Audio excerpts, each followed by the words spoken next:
Pés que caminham em busca do direito à terra, vozes que persistem no tempo para garantir que a cultura ancestral continue atravessando gerações. Estamos falando do modo de viver quilombola, essas comunidades que se formaram no regime escravagista como resistência da população negra às condições nefastas impostas pelos senhores de engenho. Sobrevivem até os dias atuais e ainda lutam, 129 anos depois do fim da escravidão, contra o preconceito, a exclusão e a opressão. A Constituição de 1988 reconhece o direito de posse das terras para essas populações. Em 2003, o Decreto 4.887 regulamentou a lei e instituiu o INCRA como órgão responsável pelos processos de identificação e demarcação desses territórios.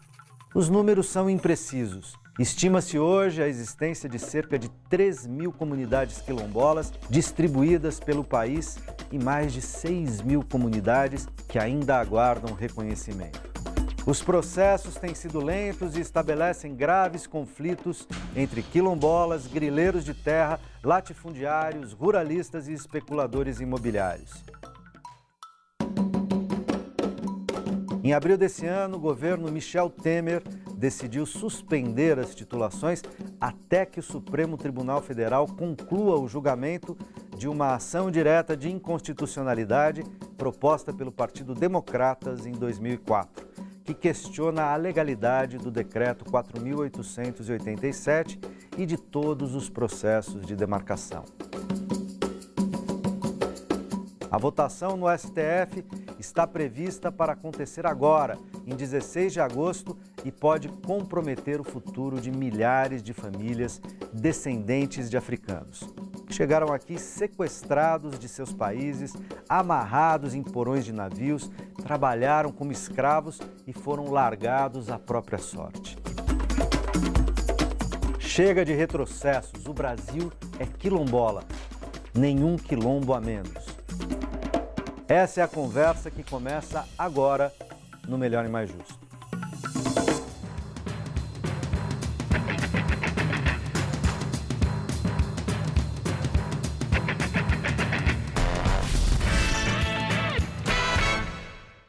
Olá, bem-vindo ao Melhor e Mais Justo. Para falar sobre esse assunto está aqui comigo hoje Valdir Pereira Nunes, coordenador de núcleo da Educafro, e Carolina Bellinger, advogada, assessora de coordenação da Comissão Pró-Índio de São Paulo. Bem-vindos. Obrigado. As ameaças do governo federal aos direitos das populações tradicionais e à política de regularização de terras quilombolas não passam apenas por questões jurídicas. Há também um sufocamento financeiro. Dados levantados pela Comissão Pró-Índio de São Paulo, aqui representada, apontam para sucessivos cortes no orçamento dessa área. Para esse ano, 2017, o INCRA dispõe de apenas R$ 4 milhões para encaminhar mais de 1.600 processos de titulação. Em 2010, eram 64 milhões. Este é o menor orçamento para a titulação de terras quilombolas desde 2003. Como olhar para essa conjuntura? Como vivem hoje os quilombolas? Carolina, como olhar para essa conjuntura? Como que está a situação dos quilombolas, dos quilombos e dos quilombolas hoje? Bom, obrigada pelo convite, né? Eu agradeço em nome da Comissão Pró-Índio. E sobre a conjuntura quilombola, na verdade, desde da garantia do direito, da garantia constitucional do direito, não funcionou muito bem. A gente analisa um cenário de baixa efetividade dos processos. Desde 95, quando foi a primeira titulação de terra quilombola, apenas 168 terras conseguiram obter o direito, conseguir acessar o título, exatamente, acessar o direito.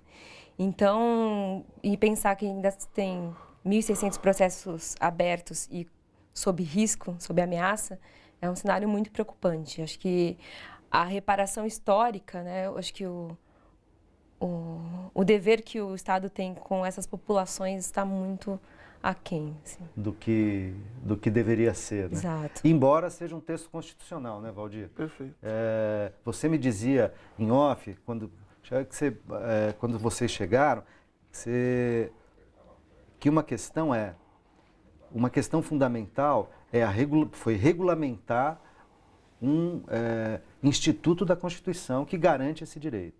A regulamentação veio por decreto, foi questionada, é isso de que nós estamos tratando aqui hoje.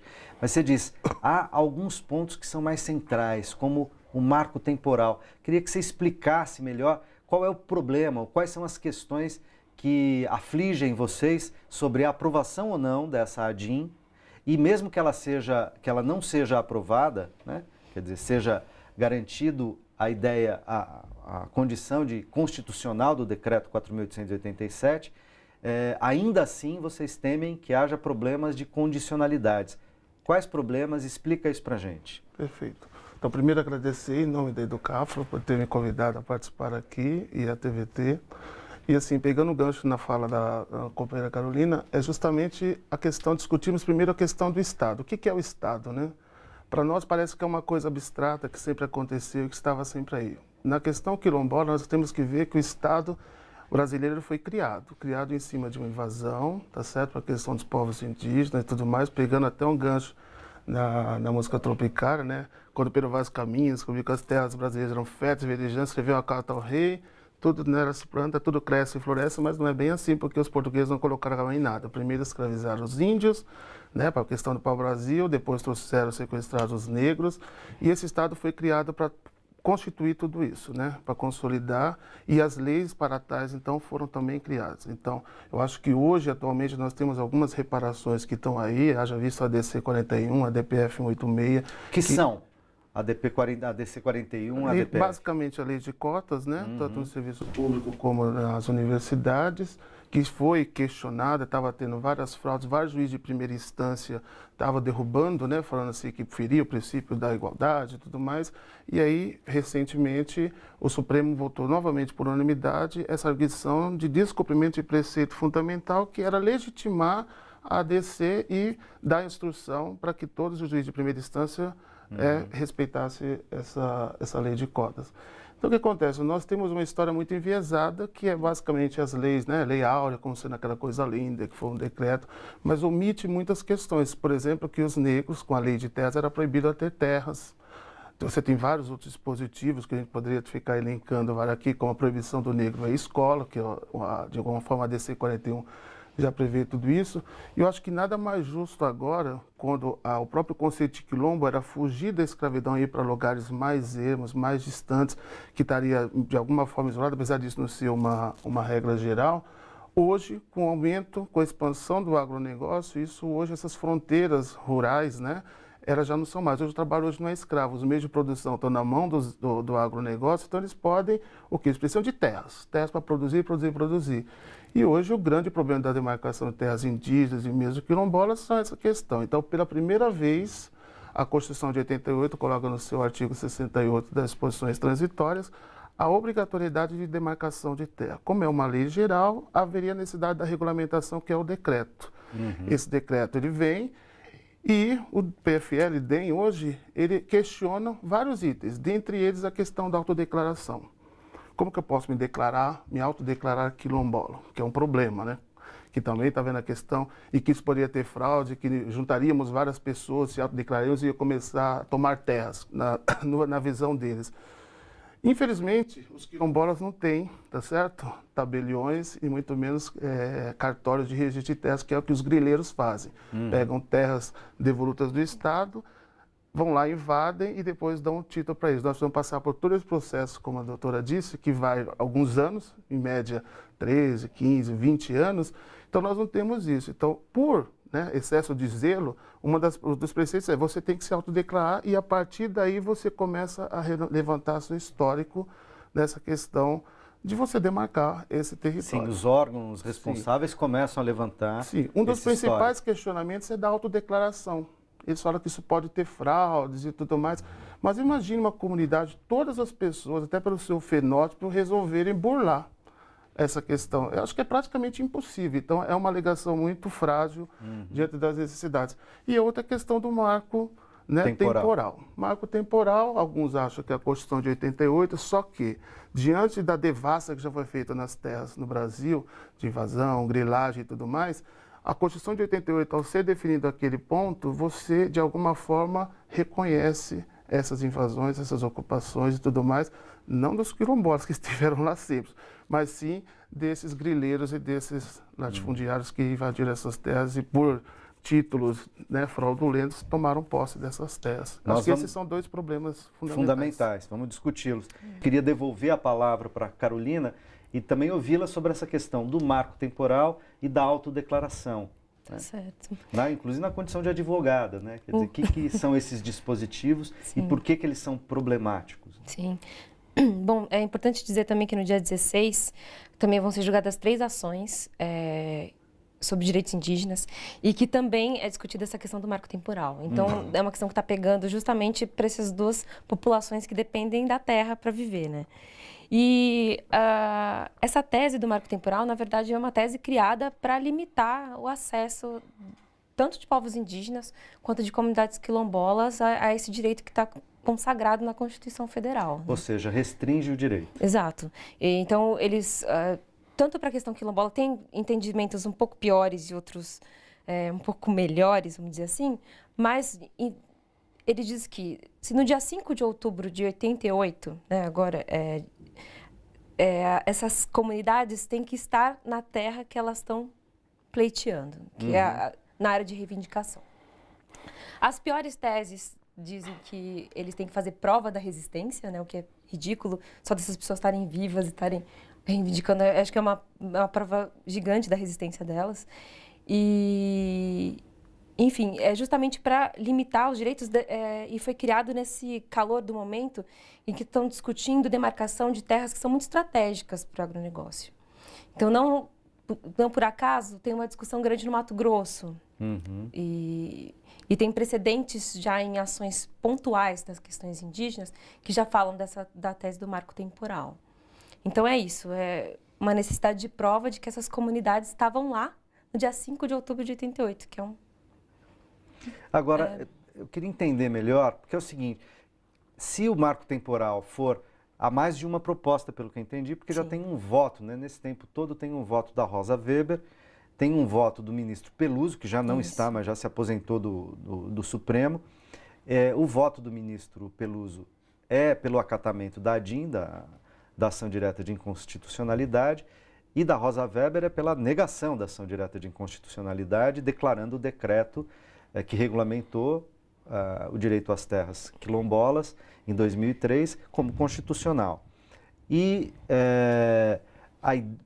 parece que tem 2 questões, né? Se o marco temporal for 1988, portanto, há 30 anos atrás, significa que tudo que foi grilado, especulado, tomado pelo latifúndio ou pelas fronteiras agrícolas, que tomaram essas terras ilegalmente, naturalmente, e depois de um tempo cercaram as terras, foram lá, pagaram para um cartório fazer uma escritura de propriedade. Certo? Se elas já tivessem lá, se o marco for 88, tudo que foi retirado, tirado, sequestrado da população quilombola estará legalizado, né? O antes de 88. Você vai discutir as áreas sobre as quais ainda há algum tipo de pendência ou questionamento. É isso mesmo? E se for isso, qual é o marco temporal adequado ou não tem que ter marco temporal? Valdir. Eu dei um salvo-conduto por não ser advogado, então posso especular sobre vários assuntos, né? Então, eu tive a oportunidade de ler os votos tanto do ministro Peluso como da ministra Rosa Weber, e basicamente do ministro Rosa Peluso é que ele fala que não é a atribuição do governo federal regulamentar, que deveria o legislativo estar fazendo isso. Ou seja, a nossa bancada, extremamente ruralista, conservadora, que criminaliza os movimentos sociais que deveriam fazer uma lei. Fazer uma lei com esse parlamento atual, com essa legislatura, é quase pedir para ser suprimido, né, ser sequestrado de direitos, né? Porque esse parlamento que está aí, convenhamos, né, é da pior qualidade. Isso, é exatamente isso. Então, ele pelo menos eu não percebo muito ele entrando muito na questão do marco temporal, porque ele não acata, não aceita, apesar de ter alguns indicativos aí da questão temporal. A ministra Rosa Weber, não apenas porque o voto dela é favorável à causa, o voto dela é um primor, tá certo? É interessantíssimo que se leia, porque ela dá uma lição ela coloca várias situações e principalmente ela fala que tem que ser, a Constituição define e garante isso, que tem que ser o governo, né, no caso o governo federal, que deve fazer, federal. Não é se discutir, porque já está na Constituição, tá certo? É discutir a implementação. E que colocam, na verdade, essa questão da autodeclaração e dá uma série de indicativos na questão que deve ser o INCRA, monta-se uma comissão, faz uma série, e ela define, ela pauta lá o que é o objeto, o que é o direito, ela coloca situações inusitadas, como no Rio Grande do Sul, onde tiveram senhores escravos que deixaram como herança para os próprios escravos partes de terras, e que hoje essas terras estão ocupadas. Então, ela coloca várias situações e ressalta isso de um ponto de vista sociológico e antropológico muito forte. Então, o voto dela é significativo nisso. E ela coloca a questão do marco temporal a partir do momento que, pela primeira vez na vida, eu repito, começa a se questionar as questões de direitos e que aparece a pauta quilombola, que é nesse artigo das disposições transitórias, o artigo 68. Então, ela coloca lá aparece especificamente essa questão do marco temporal lá, apesar dela dar indicativos de que deveria ser o período imperial, tá certo? Que é lá onde você tem a abolição, é lá onde o negro é proibido de ter terras, é lá onde você tem a questão da política de branqueamento, é lá onde você traz colonos em detrimento de fazer o trabalho assalariado desses libertos. Enfim, lá ela coloca uma série de questões, mas ela delimita essa questão e surge essa questão da temporalidade como marco à Constituição. Quer dizer, para a ministra Rosa Weber, o ideal seria que o marco temporal retroagisse ao período império. Ela coloca implícito. A lei, está determinando isso a partir de 68 que se discute, mas ela remonta a questões e casos e a estudos desse período. Por isso que é importante, e aí a discussão, provavelmente, que os outros ministros, então, o entendimento da aprovação desse preceito que é constitucional e o Supremo como, né, defensor da Constituição, não tem muito o que tirar, ele tem que regulamentar. Nossa preocupação é justamente nesses condicionantes dessa regulamentação. Sim. Essa é a grande preocupação. Não, e é bom lembrar, né? Aliás, é bom nunca esquecer do fato de que os quilombos, eles não foram uma escolha dos negros àquela época, né? Escolhi fazer quilombos, ocupar determinadas terras. Eles viviam uma violência absolutamente inominável, né? Imensa, sequestrados do seu continente, de nações africanas, trazidos para cá, tratados da pior forma possível, nem humanos eram considerados, quer dizer, eles eram quase que levados, quando conseguiam, a fugir e se instalar em alguma terra, em algum lugar longe, para inclusive não ser encontrado, tá certo? Pelos feitores, pelos capangas, pelos capatazes dos senhores de engenho, né?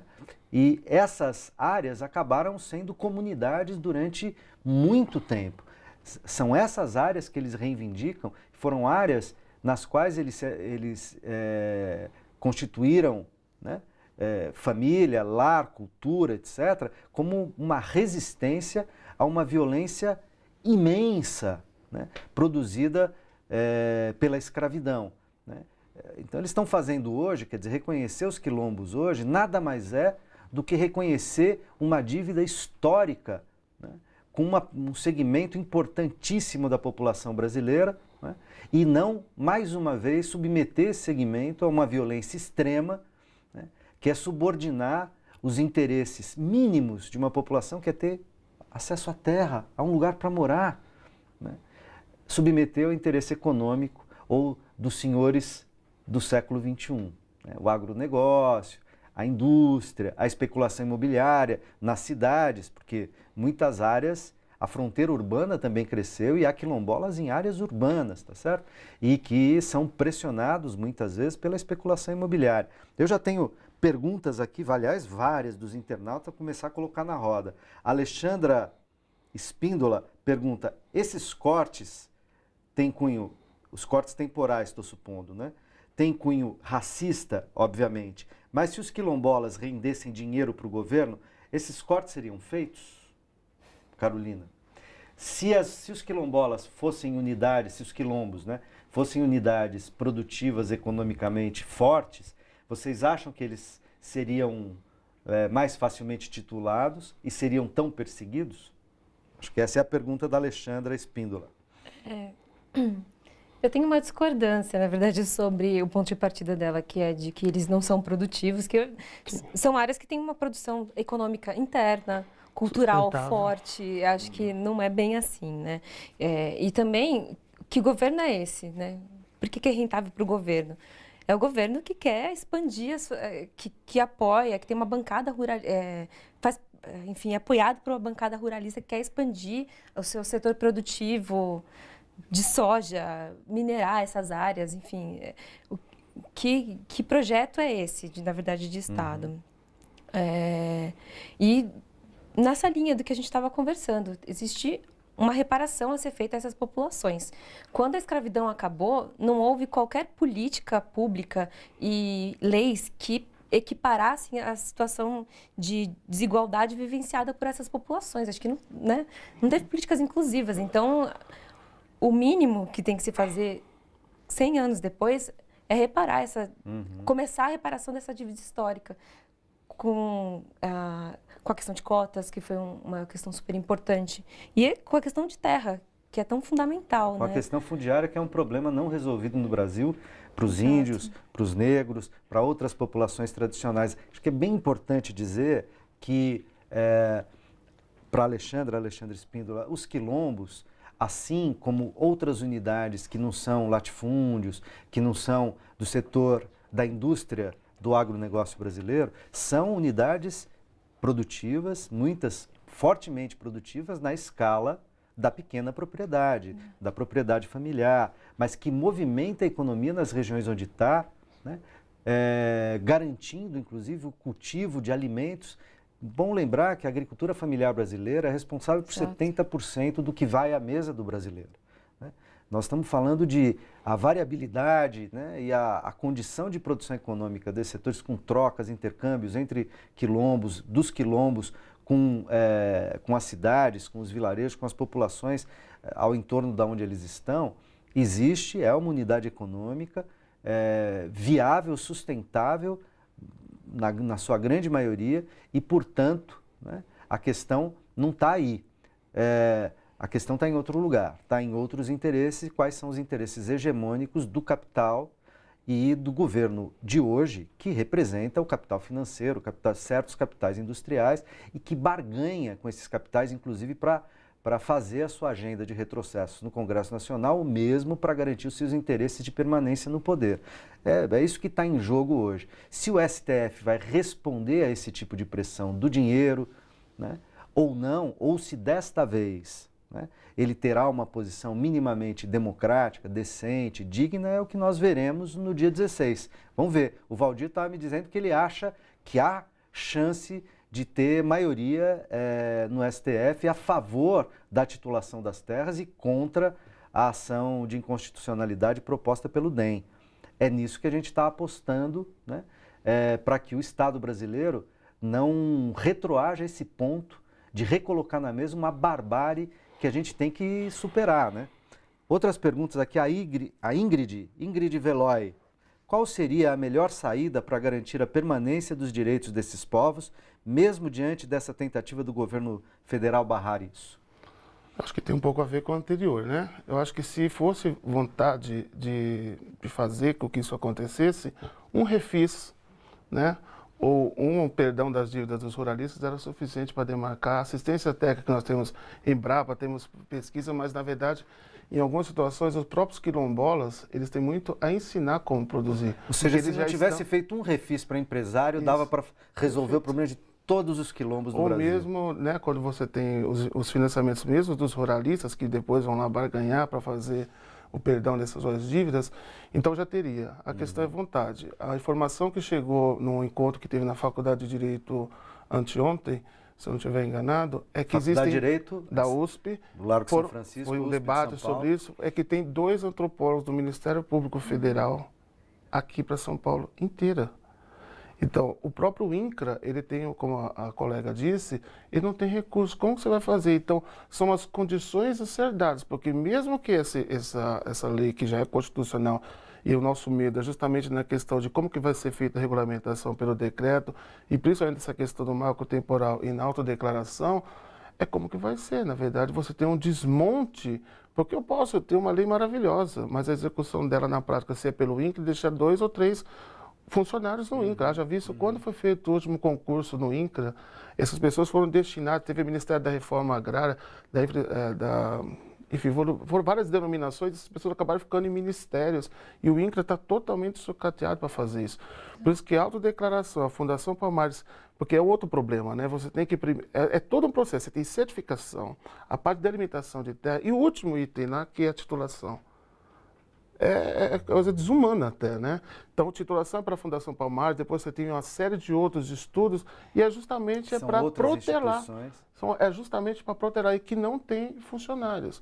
Então, assim, se houvesse interesse mesmo, entendeu? Isso já teria ocorrido. Infelizmente, isso está sendo protelado a ponto de, hoje, se é certificado pela Fundação Palmares, que é o início de todo o processo, você já tem quilombos que já têm se organizado e resistido, mas tem uns que sequer foram.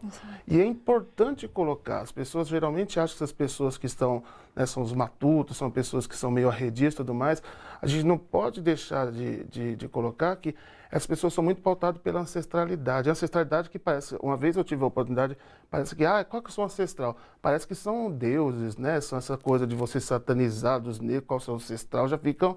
Mas ancestrais, quando é dito que os samurais são ancestrais japoneses, que eles cultuam e tudo mais, então isso é bonito. Mas a nossa ancestralidade, a ancestralidade deles, está muito baseada na questão oral. São muitas vezes os indígenas, como os negros, são sociedades que não tiveram acesso à educação, são iletradas. E como que você vai querer uma certidão de posse daquele documento? Não tiveram educação ocidental escolar, né? Sim, tem outro tipo de educação. Perfeito, né? A oralidade é passada. Então, tudo isso é o que tem que ser feito. A tradição oral é o que impera. E é né? o que é negligenciado. E só aproveitando o gancho, né? O Roger estava falando que uma das preocupações grandes em relação à autodeclaração é a questão da fraude. É a pior fraude do mundo, né? Você entra, fala que é quilombola para conseguir terra, mas demora 20 anos. Então, acho que é um argumento... E o pior, né? E o pior, Vazio, porque assim, a fraude, né? ela está ocorrendo de forma... Enfim, viu nas universidades, que agora começou a ser combatida, mas a fraude é individual. Quando uma pessoa branca, quando era das fotos, que eu mandava foto, com Photoshop você faz uma pessoa ficar morena, e faziam isso. Hoje não, que já tem as comissões de acompanhamento das fraudes, mas é individual. Agora, pensa uma comunidade inteira, sabendo o que é ser negro nesse país, tá certo? Ir para uma área rural totalmente desprovida é praticamente... enfim, eu não quero questionar nem a inteligência deles, mas isso já é uma questão que é impossível. Um grupo enorme de pessoas já estão naquele lugar há anos, a autodeclaração é o mínimo. E como você mesmo disse, declarar resistência, a resistência de estar lá já é declarada pelo fato de viver naquelas situações. Que hoje os quilombolas têm problema de transporte escolar, tem problema N, a gente tem uma ideia romântica também dos quilombolas, mas eles estão passando por todo tipo de privações. E de lá naquela situação de dificuldades. E é bom a gente afirmar sempre, né? Fraude é grilar terra, é invadir terra de povos tradicionais, demarcar na bala, matando esses povos, né? E depois ir no cartório, eventualmente subornar o cartório e fazer uma escritura. Isso é a fraude que impera no Brasil, na luta fundiária no Brasil, no conflito fundiário no Brasil. Estou falando isso meio indignado, porque isso nós não estamos falando de 100 anos atrás, estou falando de ontem. Ontem, na Bahia, em Lençóis, na Chapada Diamantina, 5 quilombolas foram mortos por causa de conflitos com grileiros de terras de quilombos naquela região. Quer dizer, a gente vive isso todos os dias e a população branca, a classe média, os tais formadores de opinião, não veem ou não querem ver e arrumam argumentos que, na verdade, são para procrastinar, né, para atrasar, para evitar que um direito previsto na Constituição seja exercido. É simplesmente isso que nós temos, é isso que a gente tem que combater. A gente vai fazer o nosso intervalo, mas já já a gente volta, não sai daí.